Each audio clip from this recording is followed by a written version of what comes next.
Halo semuanya, perkenalkan namaku Eka Iskandar. Di sini aku akan membahas tentang konsep dari profesi pendidikan. Sebelum itu, kita harus mengetahui dulu apa itu profesi. Profesi adalah suatu pekerjaan ataupun jabatan yang menuntut keahlian tertentu, tapi memerlukan persiapan melalui pendidikan atau pelatihan secara khusus. Pada hakikatnya, profesi suatu pernyataan atau suatu janji terbuka yang menyatakan bahwa seorang itu mengabdikan dirinya pada sebuah jabatan atau suatu jabatan. Lalu menurut Yahya pada tahun 2013 nomor 17, profesi tenaga pendidikan adalah pekerjaan yang dilakukan secara berkaitan dengan proses penyelenggaraan pendidikan yang dapat menghasilkan dan dilakukan dengan kemahiran, keterampilan atau kecakapan tertentu serta didasarkan pada norma yang berlaku. Profesi keguruan merupakan salah satu profesi tertua yang ada di dunia ini. Memerlukan adanya keterampilan seperti mengajar dan mendidik. Sebuah profesi itu wajib memiliki sebuah kode etik. Nah, seperti yang saya bilang di awal, di sebelumnya itu, kecakapan tertentu serta didasarkan pada norma. Norma itu kan bisa juga kode etik. Dan juga organisasi. Yang mana guna kode etik tersebut ialah untuk sebagai pedoman seorang guru ini dalam menjalankan tugas dan menjaga martabatnya. Baik. Kenalkan, saya Nuri Hidayah. Di sini saya akan membahas mengenai karakteristik profesi. Ada beberapa karakteristik profesi yang membedakannya dengan pekerjaan biasa.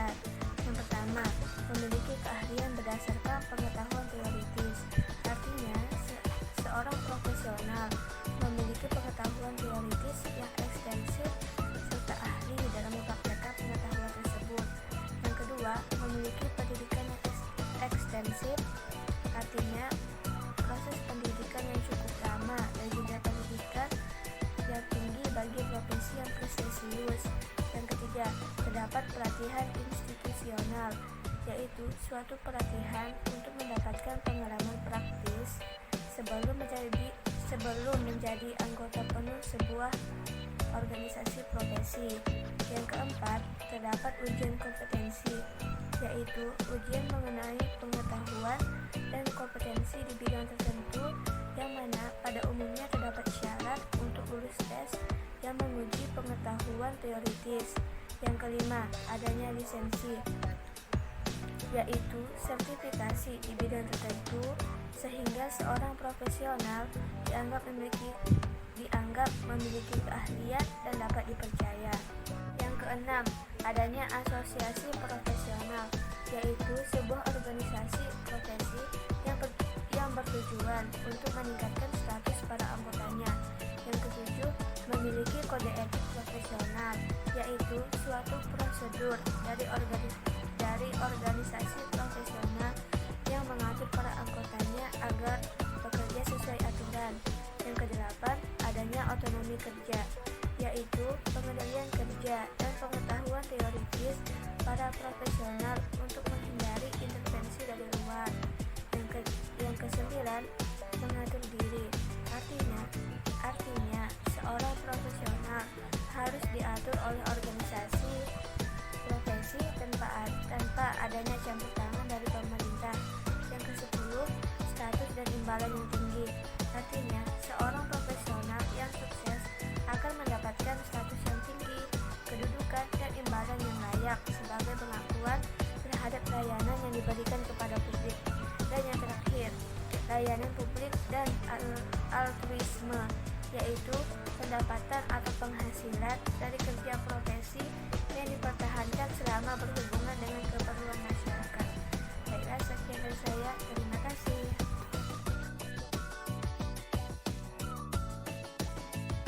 Perkenalkan, saya Angga Winjeskin ini. Di sini saya akan melanjutkan penyampaian materi terkait dengan ciri dan syarat profesi guru. Ada beberapa ciri profesi guru menurut NEA. Di antaranya yang pertama yaitu jabatan yang melibatkan kegiatan intelektual, kemudian yang kedua jabatan yang menggeluti sebuah ilmu khusus, yang ketiga sebuah jabatan yang memerlukan persiapan latihan yang lebih lama, yang keempat jabatan yang memerlukan latihan dalam jabatan yang berkesinambungan, Yang kelima, jabatan yang menjanjikan karir hidup dan keanggotaan yang permanen. Yang keenam, jabatan yang memiliki standarnya sendiri. Dan yang ketujuh, jabatan yang memiliki organisasi profesional dan terjalin kuat.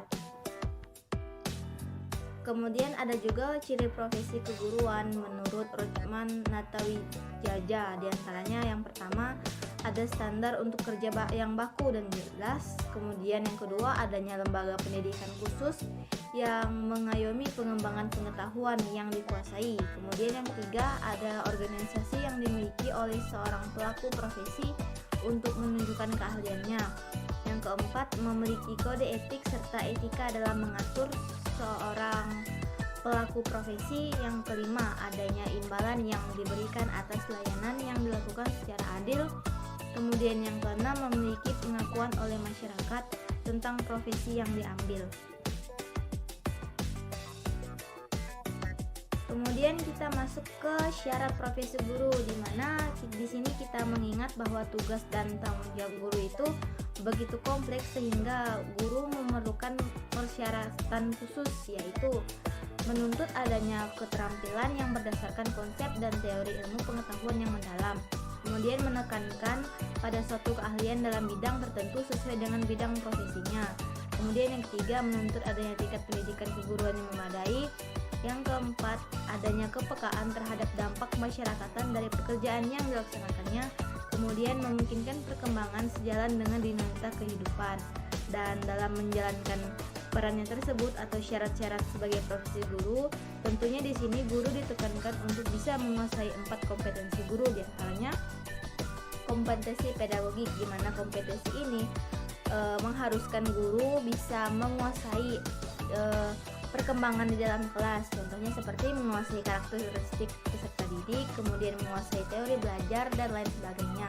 Kemudian ada kompetensi kepribadian, di mana dalam kompetensi kepribadian ini guru diharuskan atau diwajibkan menunjukkan sikap yang baik sesuai dengan norma yang berlaku. Contohnya itu seperti bertindak sesuai dengan norma agama, sesuai dengan norma hukum, sosial, dan budaya Indonesia sendiri, menampilkan pribadi yang jujur, berakhlak mulia, serta sopan santun terhadap orang lain dan sesama. Kemudian kita masuk ke kompetensi sosial, di mana dalam kompetensi sosial ini guru harus bisa bersikap inklusif atau bertindak objektif serta tidak melakukan diskriminasi terhadap para siswa maupun siswi yang dia ajari. Kemudian dalam perkembangan kompetensi sosial ini, guru juga dituntut untuk bisa berkomunikasi dengan orang-orang yang ada di sekitarnya, baik itu di dalam sekolah maupun di luar sekolah. Kemudian ada kompetensi profesional, di mana dalam kompetensi ini guru diwajibkan untuk bisa menguasai bidangnya sendiri, karena kita tidak tahu apa saja yang dipertanyakan oleh siswa atau siswi terkait dengan materi yang kita jelaskan, seperti kita bisa menguasai sebuah konsep atau struktur yang akan kita jelaskan kepada para siswa atau para siswi terkait materi yang akan dijelaskan pada kemudian hari. Kemudian mengembangkan materi pembelajaran yang diampu secara kreatif sehingga para peserta didik dapat menikmati pelajaran yang kita sampaikan. Sekian penyampaian materi dari saya kembalikan ke moderator. Saya akan melanjutkan materi tentang kode etik. Secara historis, kode etik dibuat melalui 4 tahapan. Yang pertama, tahapan perumusan. Yang kedua, tahapan pengesahan. Yang ketiga, tahapan penguraian. Yang keempat, tahapan penyempurnaan. Di mana tahapan pertama sekitar tahun 1971 di FKIP Malang melaksanakan seminar tentang etika jabatan guru. Kemudian diikuti seminar pada tahun 1973, yang mana PGRI melaksanakan kongres yang ke-13 pada masa itu. Kemudian tahapan pengesahan sekitar tahun 1973, tepatnya di bulan November. Yang ketiga, tahapan penguraian sekitar tahun 1979. Dan tahapan penyempurnaan sekitar tahun 1989. Akhirnya diperoleh kode etik guru yang diberlakukan oleh guru Indonesia, merupakan sebuah norma atau prinsip bagi seorang guru. Ini berfungsi sebagai tindakan dan standar perilaku dalam memenuhi setiap tugas sebagai pendidik. Panduan ini bertujuan untuk membantu para guru membedakan antara yang baik dan yang tidak baik. Kemudian mereka menjelaskan apa yang diperbolehkan dan apa yang tidak diperbolehkan dalam profesi guru. Selanjutnya kode etik guru, di mana guru berbakti membimbing anak didik seutuhnya untuk membentuk manusia pembangunan yang berpancasila. Hal ini dapat dilakukan dengan guru memiliki integritas profesional dalam mengimplementasikan kurikulum sesuai kebutuhan setiap siswa.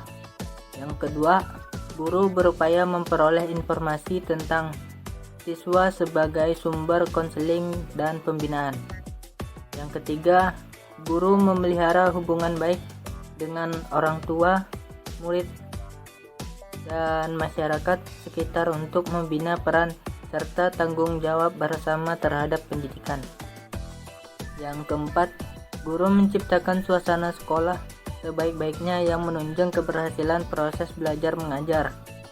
Yang kelima, guru secara pribadi dan secara bersama-sama mengembangkan dan meningkatkan mutu martabat profesinya. Yang keenam, guru memelihara hubungan profesional dalam semangat kekeluargaan dan solidaritas kebangsaan. Yang ketujuh, guru secara kolektif menjaga dan meningkatkan mutu kualitas organisasi profesi pendidikan sebagai sarana perjuangan dan pengabdian. Yang kedelapan, guru melaksanakan semua kebijakan pemerintah dalam pendidikan. Sebelumnya, terima kasih kepada pemateri sebelumnya yang menjelaskan mengenai kode etik. Di sini saya akan mengambil alih mengenai apa itu sih sanksi pelanggaran kode etik. Sebelumnya, sanksi hukum bagi pelanggar kode etik ini meliputi apa saja. Dampak yang paling parah dalam sanksi kode etik ini yaitu dikeluarkan. Namun ada satu sanksi yang selain sanksi dari dikeluarkan, yaitu sanksi moral. Kenapa sanksi moral? Karena sanksi moral sendiri merupakan sanksi yang terjadi karena adanya pelanggaran terhadap moral-moral. Lalu setelah apa aja yang mengenai pelanggaran kode etik, lalu siapa sih yang berhak memberi sanksi jika seorang guru melanggar kode etik guru itu? Pemberian rekomendasi sanksi terhadap guru yang melakukan pelanggaran terhadap kode etik guru Indonesia merupakan wewenang Dewan Kehormatan Guru Indonesia. Nah, rekomendasi Dewan Kehormatan Guru Indonesia ini sebagaimana dimaksud pada ayat 1 wajib dilaksanakan oleh organisasi profesi guru tersebut. Jadi tidak semena-mena atau tidak sewenang-wenangnya seorang guru itu langsung menjatuhkan hukuman. Namun ada Dewan Kehormatan yang merekomendasikan bahwasannya memang harus diberikan sanksi terhadap guru yang memang melanggar terhadap kode etik guru Indonesia tersebut.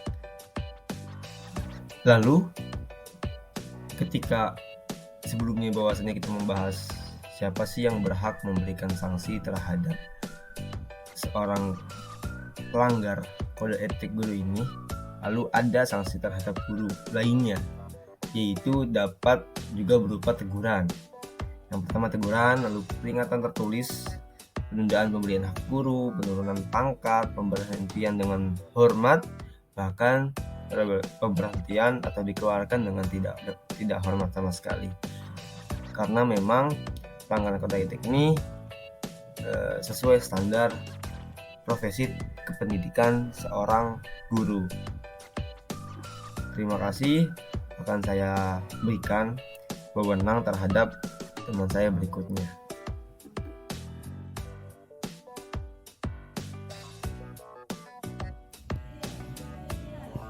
Sebelumnya, perkenalkan, nama saya Dita Amalia. Di sini saya ingin membahas mengenai organisasi keguruan. Pembahasan dari organisasi keguruan ini terdiri dari fungsi organisasi keguruan tersebut, tujuan, dan juga jenis-jenis dari organisasi keguruan. Baik, materi selanjutnya adalah mengenai organisasi keguruan, yang mana berdasarkan Undang-Undang Nomor 14 Tahun 2005 mengenai guru dan dosen, pada pasal 1 menyebutkan bahwasanya guru adalah seorang pendidik yang profesional, memiliki tugas utama untuk mendidik, mengajar, membimbing, mengarahkan, melatih, menilai, hingga mengevaluasi peserta didiknya. Adapun terdapat kata profesional dalam pengertian dari undang-undang tersebut, yaitu kata profesional sendiri merupakan kata sifat dari kata profesi. Kata profesi ini memiliki arti sebuah pekerjaan yang memiliki ciri-ciri, keahlian, dan tanggung jawab di dalamnya, sehingga dapat dikatakan bahwasanya guru adalah bukan hanya sebuah pekerjaan saja, namun guru juga merupakan sebuah profesi yang mana memiliki karakteristik dan tanggung jawab tersendiri dibanding beberapa pekerjaan pada umumnya. Sehingga sebagai sebuah profesi, seorang guru diperlukan adanya sebuah organisasi yang berguna untuk mewadahi dalam menjalankan tugasnya dan tanggung jawabnya. Adapun menurut Dr. Umar Sidik menjelaskan bahwasannya organisasi profesi merupakan sebuah wadah tempat para anggota termasuk guru yang profesional untuk mengembangkan diri dan mendapatkan perlindungan dari tugas yang dijalankannya. Adapun beberapa fungsi dari adanya organisasi profesi keguruan ini, yang pertama yaitu sebagai pemersatu keguruan, yang kedua yaitu sebagai peningkatan kompetensi guru tersebut. Selain memiliki fungsi, organisasi keguruan sendiri memiliki beberapa tujuan. Yang pertama yaitu meningkatkan dan mengembangkan karir anggota, kemampuan, martabat anggota, dan kesejahteraan anggota. Selain itu, bertujuan untuk kewenangan profesional dan menyatukan seluruh pendidikan yang ada di Indonesia. Adapun di Indonesia sendiri memiliki beberapa jenis organisasi keguruan, yaitu PGRI yang mana singkatan dari Persatuan Guru Republik Indonesia, Musyawarah Guru Mata Pelajaran atau juga disebut dengan MGMP, Ikatan Sarjana Pendidikan Indonesia atau ISPI. Yang keempat yaitu Ikatan Petugas Bimbingan Indonesia atau IPBI. Yang kelima yaitu Kelompok Kerja Guru atau KKG. Dan yang terakhir adalah Muhammadiyah, yang mana organisasi Muhammadiyah ini didirikan oleh Kiai Ahmad Dahlan pada tahun 1869 sampai 1923.